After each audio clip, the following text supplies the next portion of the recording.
7장 18절 이하 36절 말씀 중심으로 이제 오실 그이가 당신이십니까? 이렇게 물으시는 세례 요한의 질문을 설교 제목으로 함께 했습니다. 세례 요한은 영향력이 대단한 분이셨어요. 세례 요한은 주 무대를 광야에서 생활을 했습니다. 광야 생활이라는 것은 무엇을 심고 먹고 정상적인 생활을 하기에는 너무 척박한 것이죠. 그래서 이 세례 요한은 약대 털옷을 입었다 그렇게 겉모습을 이야기하고 그가 먹던 음식은 뭐라고 그랬죠? 네, 성경 퀴즈. 메뚜기. 예, 옛날에 우리도 메뚜기 먹어봤죠. 메뚜기와 또 무엇을 석청을 먹었다 그랬죠. 네, 석청. 그러면은 야 세례 요한이 고급일세. 메뚜기 요즘 참 귀한 요리고 석청은 돌에서 난 꿀이라는 말 아니에요? 돌에서 나는 꿀도 드시고 이 세례 요한은 드시는 거는 제대로 드셨네 이렇게 생각하기가 쉽죠.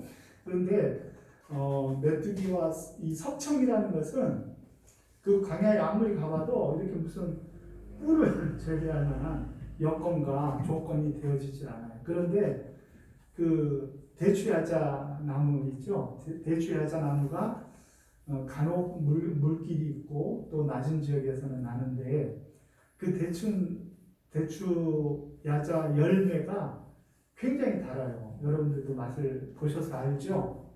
네, 못 보신 분은 저희 냉장고에 지금 상시 대기 중에 있습니다. 냉동실에. 그러니까 이따 가다가 하나 드셔보시면은 얼마나 단지를 알 거예요. 근데 그것도 자연히 익어가지고 이게 밑에 돌에 떨어지면은 그것을 주워 먹으면은 그것이 꿀처럼 단 그것이 되는 거죠. 그래서 석청이라는 것은 광야에 존재하지 않고 아마도 세례 요한은 메뚜기와 그 대추나무 야자 열매 그것이 떨어진 것을 주워 먹고 살았던 그런 사람입니다. 그가 비록 행색은 그러하고 또 먹고 생활하는 것은 그렇게 변변치 못한 삶을 살았지만 그의 입에서 나오는 말은 권위가 있고 능력이 있었어요. 그래서 세례 요한의 이야기들을 사람들은 듣고자 나왔는데 그 들은 이야기가 달콤하고 좋은 이야기. 여러분 축복받으세요. 여러분 행복하세요. 부자 되세요. 막 이런 이야기가 아니라 세례 요한에게 와서 듣는 소리는 뭐냐고 하면 직언이 직언. 우리의 삶을 꿰뚫어보고 우리의 삶을 주님 앞에 내어놨을 때 우리들이 알면서도 행하지 못하는 그런 것들이 있잖아요. 주님 앞에 우리들이 정말 알긴 아는데 그것을 행치 못하면 반드시 그거에 대해서 세례 요한이 직언을 하면서 군인들은 받는 요를 족한 줄로 알아 이렇게 얘기를 하면 그것에 대하여서 그들이 은혜 받고 머리를 숙이고 세례를 받고 은혜 받고 돌아갔다는 것이죠. 그런 세례 요한이 오늘 어디에 있는 거예요? 세례 요한이 감옥에 갇힌 거예요. 세례 요한을 감옥에 가뒀다는 것은 군중들, 민중들에게 너무 인기가 많은 분을 감옥에 가뒀다 이런 말이에요. 보통 일로는 감옥에 갇히지 않았겠죠. 근데 역시 세례 요한이 감옥에 갇힌 데는 세례 요한의 직언이 역할을 한 거예요. 무슨 일이냐면은 당시에 그 지역을 다스리고 있던 그 헤롯이 여동생 부인을 헤로디아라고 하는 여동생 부인을 취한 것이 세례 요한에게는 그것이 마땅치 않은 거죠. 여동생 부인을 취한다. 그럼 여러분들 어떻게 생각하세요? 우리들 문화 속으로 생각한다고 하면은 있을 수 없는 일이죠. 그런데 그 당시에는 사실은 있을 수 있고 비일비재 있는 일이었어요. 왜 그러냐 그러면은 이 헤롯에게는 자기 자신이 하스몬 왕가라고 하는 그 유다의 정통성을 따르는 그 왕가의 핏줄이 아니라는 그런 어떤 열등감이 있었는데 그것을 해소하기 위하여 헤로디아를 취한 거예요. 사실은 정치적으로 동생의 부인을 취한 거죠. 사랑해서 취한 것이 아니라 자기의 어떤 정치적인 어떤 역량을 넓히고 그리고 자기 자신이 가지지 못한 어떤 혈통적인 정통성을 자기에게 조금이라도 유리하게 만들기 위하여 헤로디아를 취한 일로 세례 요한이 그거에 대해서 직언을 하자 어떻게 되었어요? 이 사람은 정치범으로 바로 잡혀 들어간 거야. 그래가지고 세례 요한이 감옥에 있게 되어진 거예요. 감옥에서 세례 요한은 제자들을 통해서 바깥 이야기를 계속 듣고 이야기를 이제 소식을 들었지 않습니까?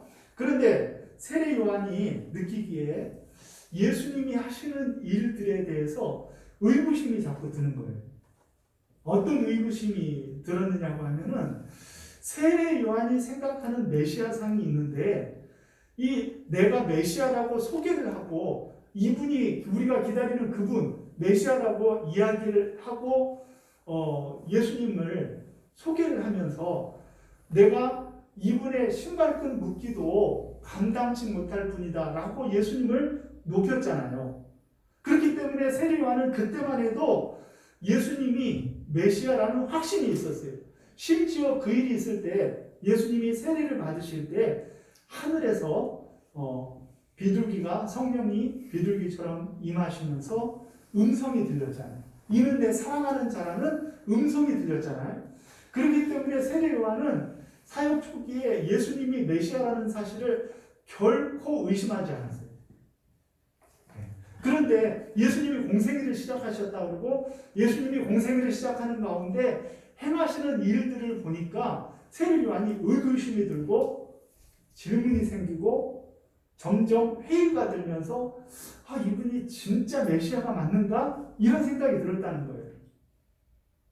어때요 여러분들? 여러분들은 우리 사랑하는 교회 성도님들은 믿음이 좋아가지고 한 번도 회의감도 안 들고 질문도 안 생기고 그렇죠? 모든 게 다 아멘이죠? 아멘. 윤 집사님은 다 그래요. 다 아멘이에요 무조건. 여러분들도 믿음이 좋아가지고 사실은 다 그냥 이해하고 무슨 뜻이 있으시겠지. 그러면서 넘어가잖아요. 믿음이 좋은 것처럼. 그런데 세례 요한은 그거에 대해서 꼭 따져 물어야 돼서 제자 둘을 보냅니다. 제자 둘을 보냈다는 의미는 공적인 질문인 거예요. 공적인 질문. 예수님이 제자들을 파송할 때도 한 명 한 명 파송하지 않죠. 둘씩 짝을 지어서 파송을 하죠.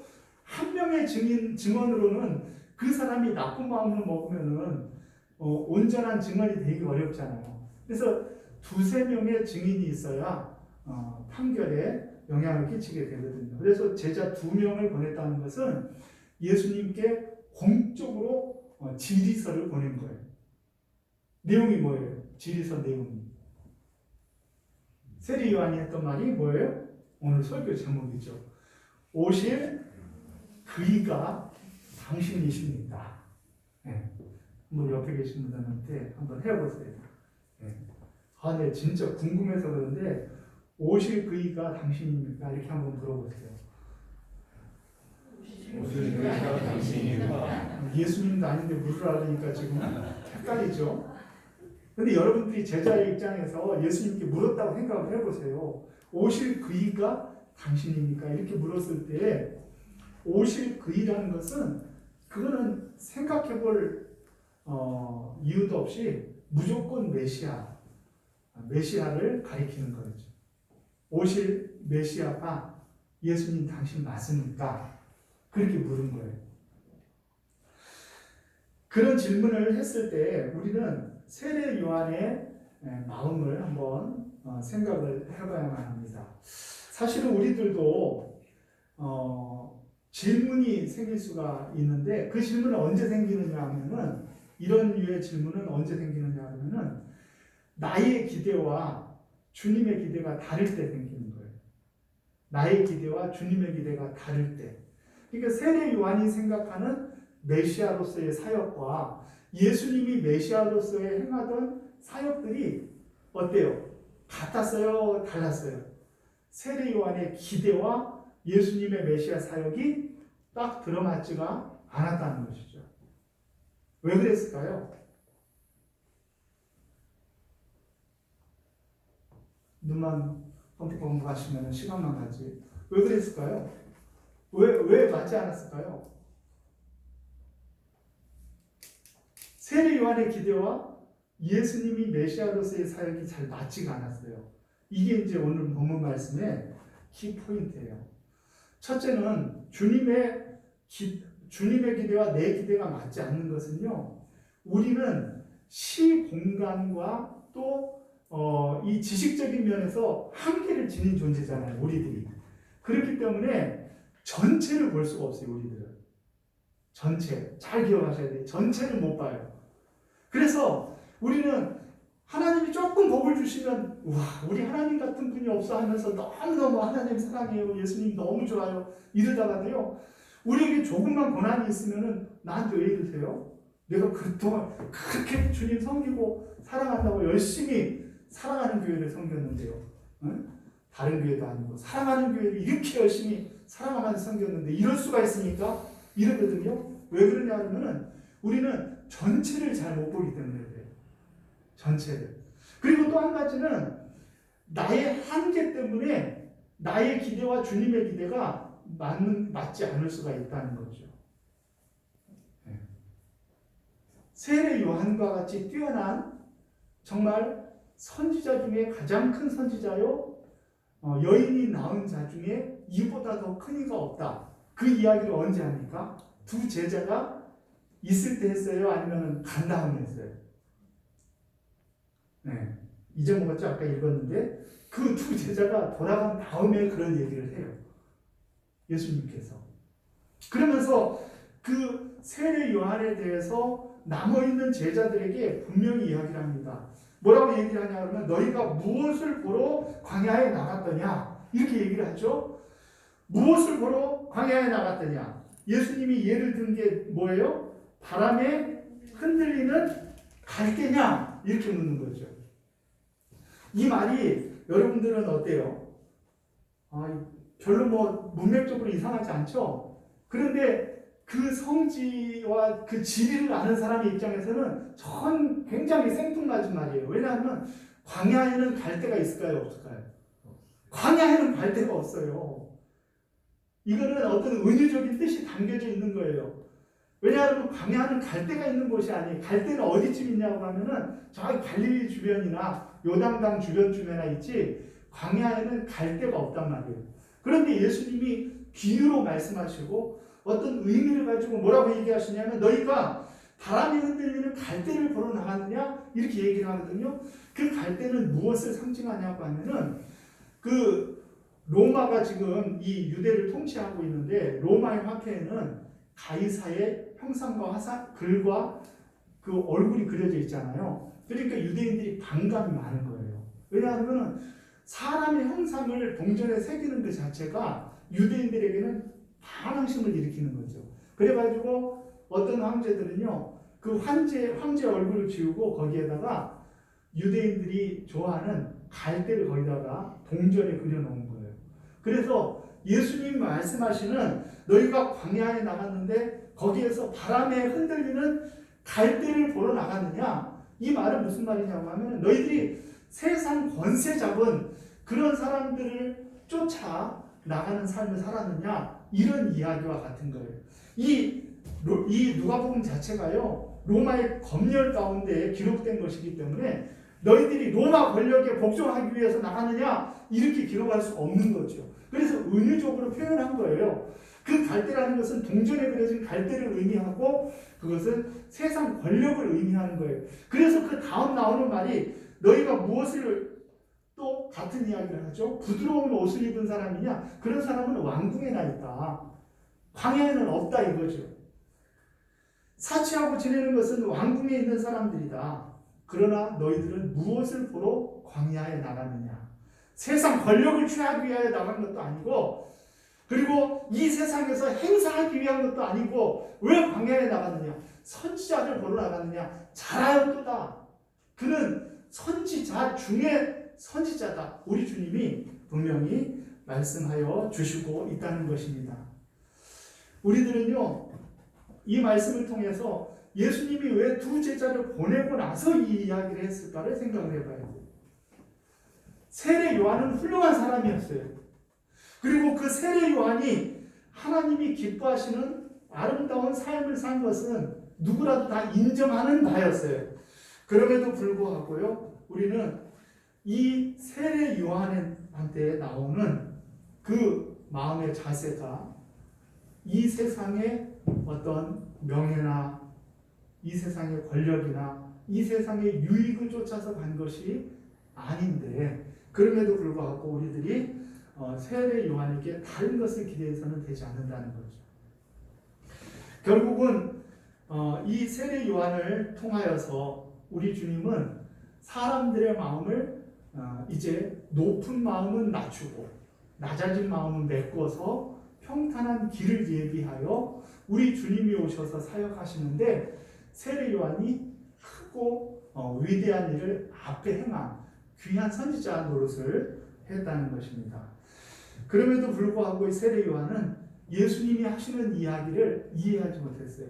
예수님의 그 사역을 전적으로 공감하지 못했어요. 그래서 물은 거예요. 오실 그이가 당신이 진짜 맞습니까? 아니면은 우리가 다른 분을 기다려야 됩니까? 라고 물은 거죠. 아까 얘기했듯이 우리는 그런 질문을 드리게 되어질 때 전체를 보지 못했다 했죠. 그러면 세례 요한이 어떤 메시아를 기대했는지를 우리가 한번 보죠. 오늘 누가복음 3장 16절 17절에 한번 볼게요. 앞에 누가복음 3장 16절 17절 세례 요한이 예수님께 대하여 하는 말이에요. 16, 17절 같이 한번 읽습니다. 시작. 요한이 모든 사람에게 대답하여 이르되 나는 물로 너희 세례를 베푸려거니와 나보다 능력 많으신 이가 오시나니 나는 그의 신발끈을 풀기도 감당하지 못하겠노라. 그는 성령과 불로 너희에게 세례를 베푸실 것이요 손에 기회를 들고 자기의 타작마당을 정하게 하사 알곡을 모아 곳간에 들이고 쭉정이는 꺼지지 않는 불에 태우시리라. 아멘. 세례 요한이 기대하는 메시아상이 뭐냐고 하면은, 세례 요한은 이제 하나님의 나라가 이 땅에 임해가지고 심판이 이루어져서 주님을 믿고 섬기는 사람들은 하나님이 알곡처럼 곳간에 들이고 주님을 섬기지 아니하는 사람들은 쭉정이처럼 태워 벌하시는 메시아를 기대한 거예요. 어때요? 예수님이 그런 메시아신가요? 대답을 잘해야 돼요. 예수님이 그런 메시아셔요? 예수님이 그런 분 맞아요. 그런 분이 맞아요. 예수님은 최후의 심판에 우리를 양과 염소로 구분하시고 심판하실 예수님이 메시아, 그런 메시아인 게 맞아요. 그런데 예수님은 그런 메시아만 되시는 게 아니에요. 잘 생각하셔야 돼요. 예수님은 그런 메시아만이 아니라 이 땅에 은혜의 해를 베풀며 이 땅에 천국을 선포해서 이 땅에 죽어가는 심령들에게 복음을 전하고 가난한 자에게 복음이 전파되어져서 그 사람들의 결핍을 채워주는 그런 메시아도 되신단 말이에요. 예수님의 메시아상은 두 측면이 있어요. 한 측면은 우리에게 천국을 선포하시고 천국으로 인도하시는 사역과, 또 한 측면은 우리를 심판하시는 측면이 있는데, 세례 요한이 기대하던 메시아상은 심판하실 메시아상을 기대한 거예요. 구약에 나타나는 메시아상은 이 두 가지가 함께 있는 거예요. 함께 오셔서 은혜도 베푸시고 그 다음에 심판도 행하실 거예요. 우리 예수님이. 그런데 우리는 전체를 보지 못한다 그랬잖아요. 세례 요한도 전체를 보지 못해요. 우리 주님이 그런 분이셔요. 심판을 행하실 거예요.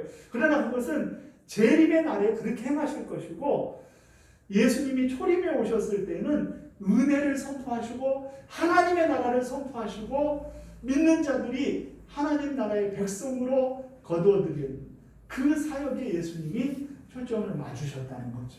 그러니까 전체를 보지 못하는 그런 세리 요한의 입장에서는 왜 예수님이 심판하실 메시아가 아니고 왜 예수님께서는 병자나 고치시고 죽은 사람이나 살리고 소경을 눈뜨게 하는 그런 일이나 하고 계실까? 이상한 거예요.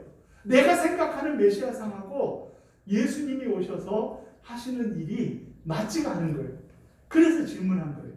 오실 그분이 당신 맞으시냐고. 이해가 되세요? 그걸 좀 이해하기 위해서요. 이 이사야서 37장 말씀하고 61장 말씀을 보셔야 돼요. 예수님이 그 두 제자한테 알려준 이야기가 뭐냐고 하면 37장 이야기예요. 너희들이 보고 들은 것을 가서 얘기하면 된다. 그렇게 얘기를 하죠. 그게 무슨 일이에요?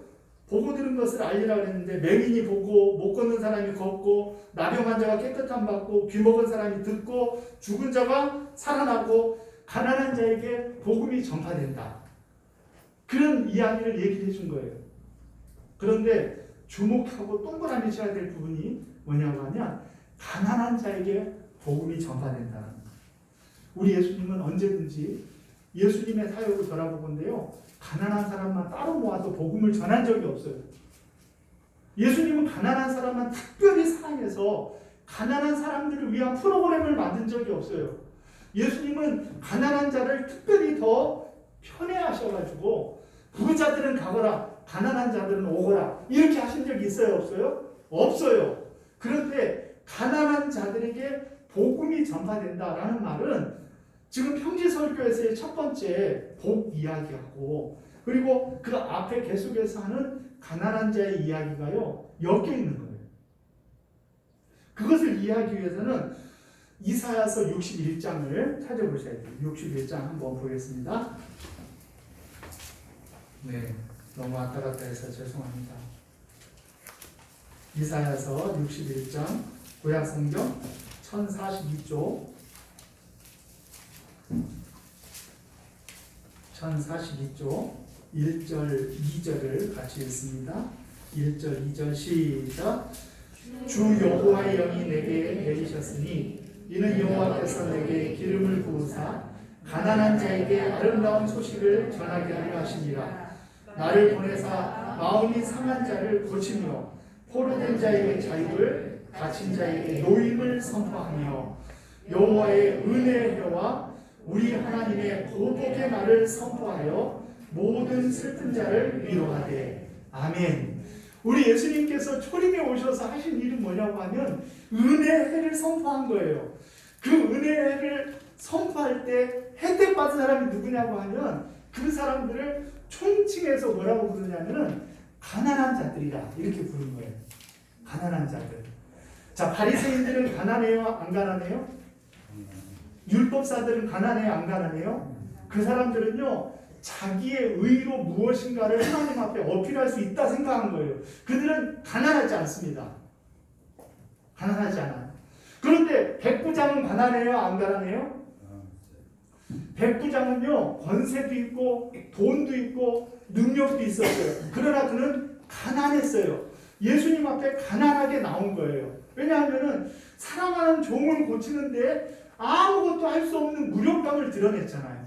하나님 앞에 나는 가난해서 예수님을 모셔 예수님이 내 사랑하는 종을 치유해 주셔야 되겠다는 간절함으로 주님 앞에 나왔고 그 간절함을 우리 주님은 그의 믿음으로 여기시면서 유대인들 가운데서도 이만한 믿음을 만나보지 못했다고 했어요.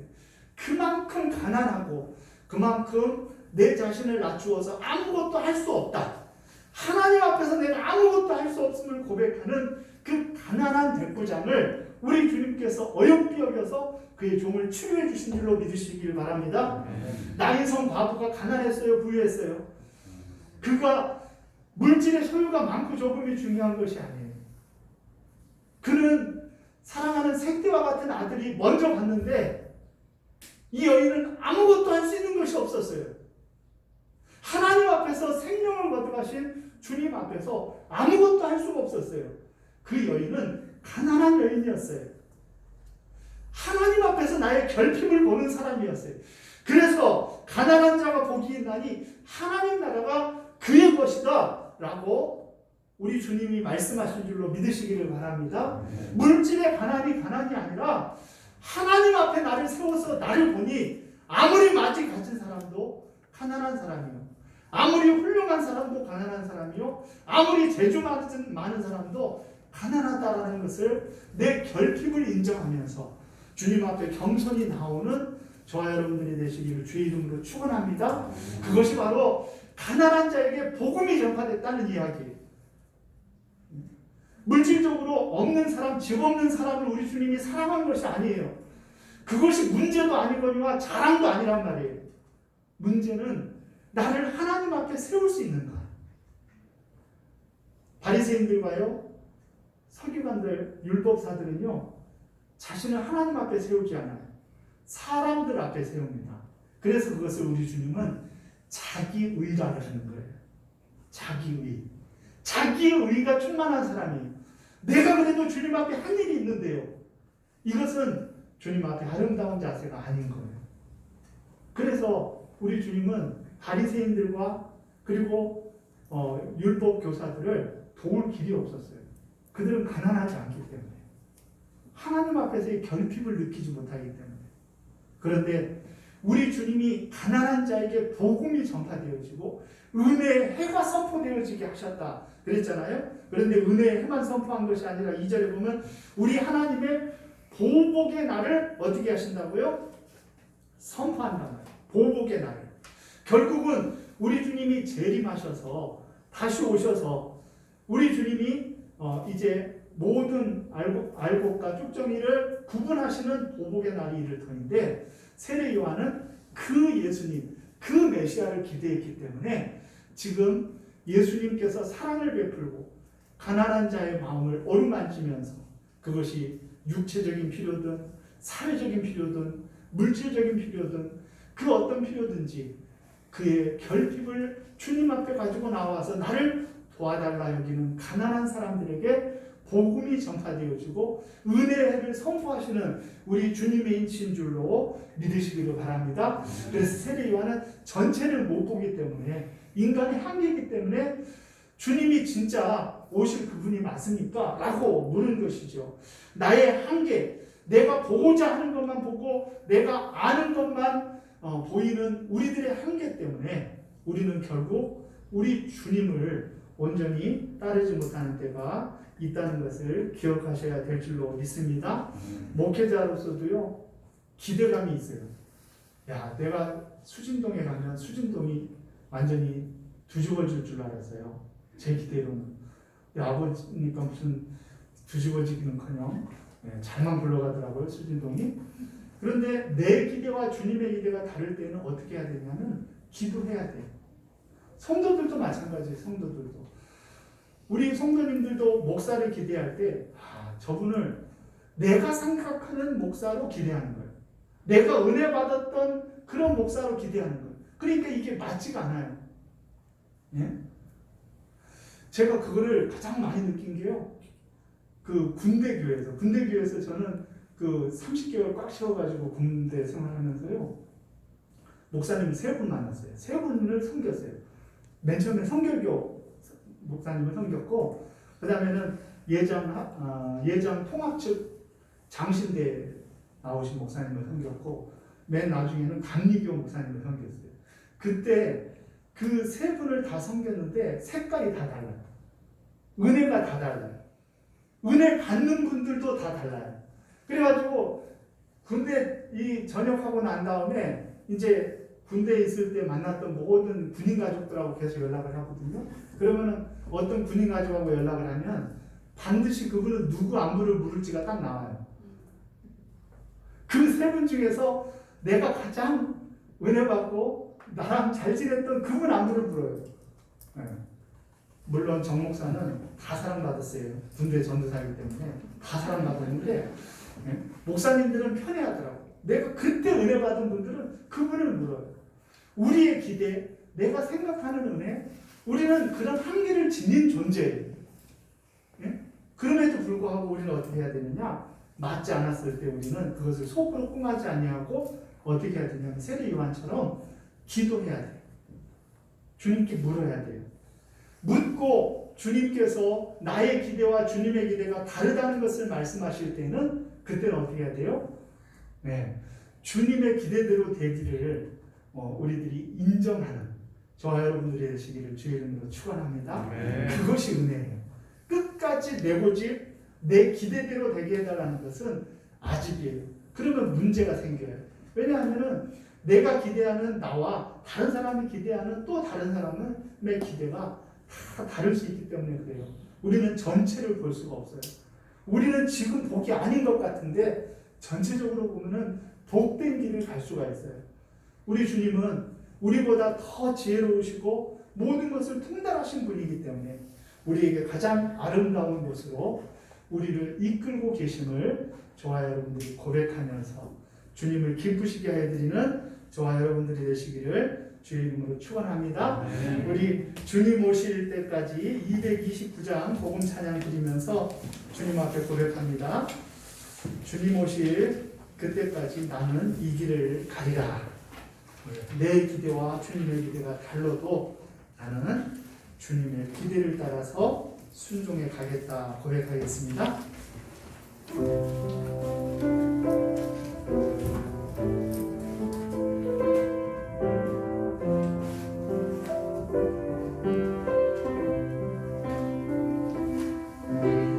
주님 다시 오실 때까지 나는 이 길을 가리라.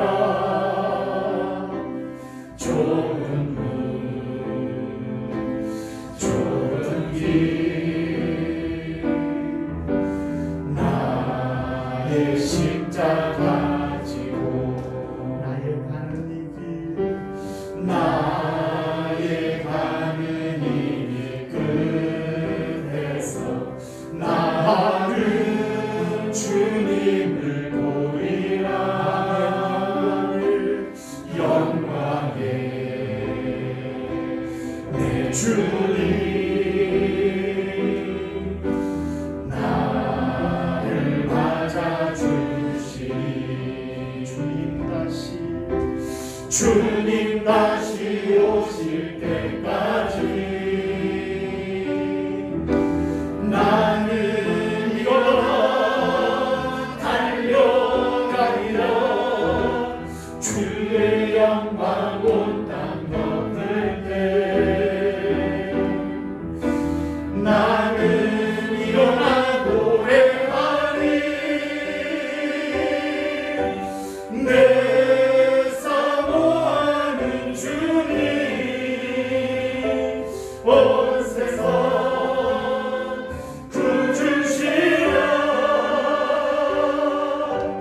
내 사모하는 주님 영광의 왕이신. 자리에서 다 일어나셔서 다시 한번 찬양합니다. 주님 다시 오실 때 나는 이 길을 가겠습니다. 나는 이 길을 가리라. 좁은 길일지라도 좁은 길 나의 십자가를 지고 나의 십자가 지고 나의 가는 이 길 끝에서 나의 가는 이 길 나는 주님을 볼 것입니다. 나는 주님을 보리라. 영광의 내 주님 나를 맞아주시니 아멘. 주님 다시 오실 때까지 나는 일어나 달려가리라. 주의 영광 온 땅 덮을 때 나는 일어나 노래하리. 내 사모하는 주님 온 구주시라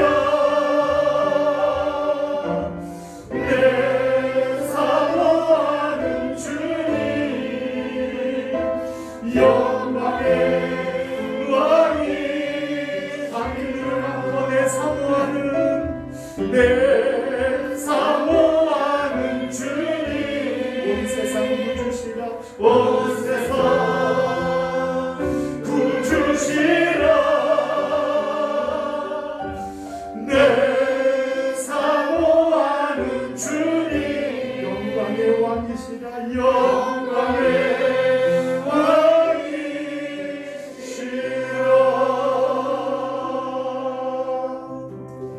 아멘.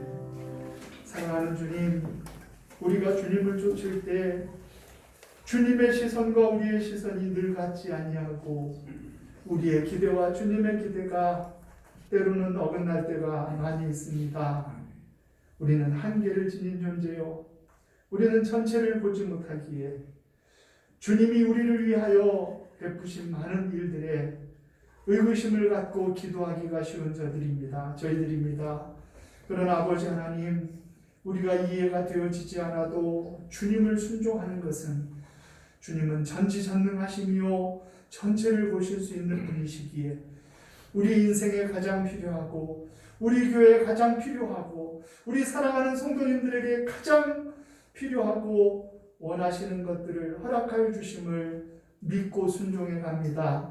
아버지 하나님, 내 사모하는 주님이 영광의 왕이시오 온 땅의 구주이시기에 주님의 나아가기를 기뻐하시는 그 길을 우리들이 아버지 하나님 순종하여 가기를 원하오니 주님 다시 오시는 그날까지 주님 만나는 그날까지 우리의 걸음을 멈추지 아니하는 사랑하는 성도님들 다 될 수 있도록 축복하여 주시옵소서.